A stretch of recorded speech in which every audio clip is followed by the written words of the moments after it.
Hello दोस्तों, मैं doctor Mayank Singh आपका स्वागत करता हूँ स्किन एंड हेयर टॉक के पॉडकास्ट में।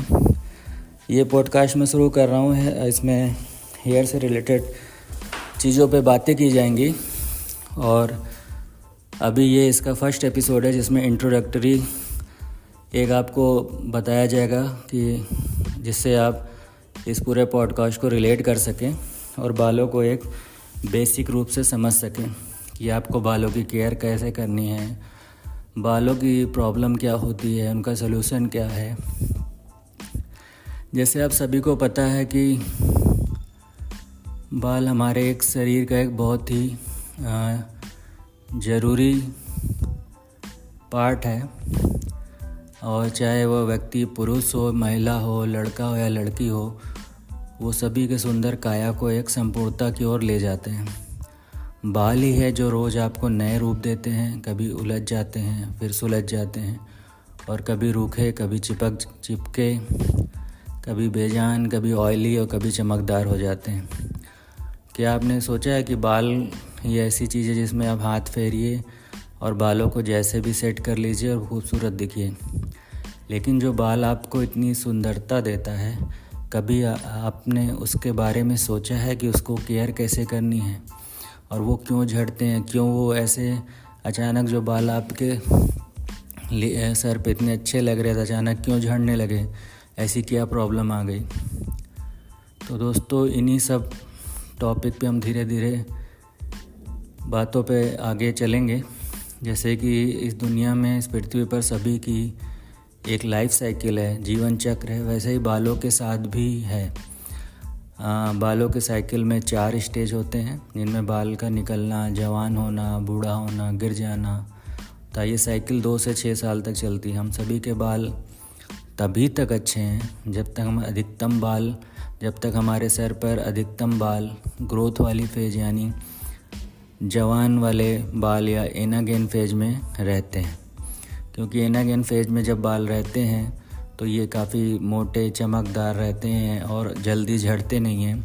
और ये फेज सामान्यतः किसी भी व्यक्ति में इसका समय 2 से 6 साल तक हो सकता है।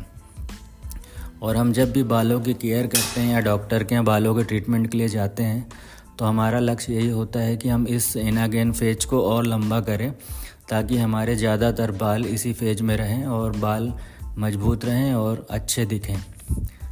एनागेन फेज को प्रभावित करने वाले जो मुख्य कारण हैं उन पर मैं अभी आपसे कुछ बात करूंगा, जिनके कारण ये एनागेन फेज या ग्रोथ फेज अत्यधिक छोटा हो जाता है और जिसके फलस्वरूप बाल कमज़ोर हो जाते हैं, पतले हो जाते हैं और फिर टूट के झड़ने लगते हैं।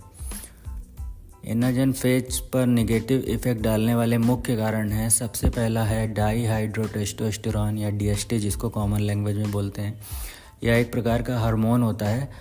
हालांकि ये हार्मोन हमारे शरीर के लिए ज़रूरी होता है, लेकिन जैसा आपको पता है कि किसी भी चीज़ की शरीर में अधिकता या बहुत हद से ज़्यादा कमी होना दोनों ही नुकसानदायक होती है। तो इसी प्रकार डीएसटी की बहुत ज़्यादा अधिकता या बहुत ज़्यादा कम होने के कारण शरीर पे कुछ साइड इफ़ेक्ट आते हैं और इसकी अधिक एक्टिविटी स्कैल्प पे यानी सर पे होने के कारण हमारा हेयर फॉल शुरू हो जाता है। कुछ डीएसटी मेनली तो मेल में यानी पुरुषों में जिम्मेदार होता है हेयर लॉस के लिए, लेकिन कभी कभी कुछ कंडीशंस में ये फीमेल्स में भी जिम्मेदार होता है।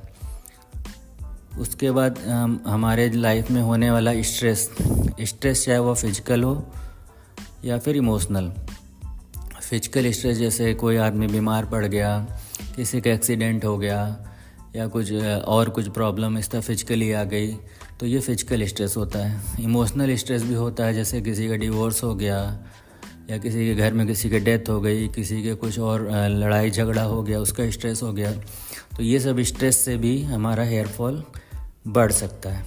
कभी कभी फिर न्यूट्रिशनल डाइट का अभाव, अगर हम मान लीजिए कोई है वो जंक फूड, फास्ट फूड पे ही डिपेंड है, न्यूट्रिशनल फूड नहीं ले रहा है, बैलेंस डाइट नहीं ले रहा है, अपने खाने में प्रॉपर प्रोटीन और कार्बोहाइड्रेट, फैट इसका प्रॉपर बैलेंस नहीं है, वो पूरा मतलब फास्ट फूड पे ही है, एक ही तरह के फूड खा रहा है, प्रोटीन की कमी हो रही है, तो भी हेयर लॉस हो सकता है। क्रैश डाइट कुछ लोग करते हैं, डाइटिंग करते हैं, अचानक अपनी डाइट काफ़ी कम कर लेते हैं, जिसके कारण भी हेयर लॉस हो सकता है, हेयर फॉल हो सकता है। उसके अलावा फीमेल्स में प्रेगनेंसी के बाद भी हेयर लॉस काफ़ी कॉमन है। किसी आपके कोई बड़ी सर्जरी हुई हो, कुछ दवाइयाँ भी होती हैं जिनके साइड इफ़ेक्ट से भी हेयर फॉल होने लगता है। किसी का वज़न बहुत तेज़ी से कम हुआ, चाहे वो किसी बीमारी के कारण हो, स्ट्रेस के कारण हो या किसी दवाई के कारण हो। अचानक बहुत तेज़ बुखार आना, काफ़ी लंबे समय से बुखार आना, बार बार बुखार आना। कभी कभी रेडिएशन थेरेपी होती है कुछ चीज़ों में, जैसे कैंसर में होती है। उस रेडिएशन थेरेपी के बाद भी हेयर फॉल काफ़ी ज़्यादा या यहाँ तक कि हेयर लॉस या गंजापन भी हो सकता है। और कभी कभी हमारे फूड्स में कुछ टॉक्सिक हैवी मेटल्स होते हैं या हमारे पीने के पानी में टॉक्सिक केमिकल्स होते हैं, वो जब एक लेवल से अत्यधिक पहुंचने लगते हैं तो उनके कारण भी हेयर फॉल होना शुरू हो जाता है। तो ये सब जो बातें मैंने अभी करी एक छोटा सा आइडिया था कि आगे के एपिसोड में मैं किन सब बारे में बात करने वाला हूँ। तो दोस्तों, आज के स्किन एंड हेयर टॉक के फर्स्ट एपिसोड में इतना ही। अगले यानी दूसरे एपिसोड में इन कारणों पे धीरे धीरे हम विस्तार से चर्चा करेंगे।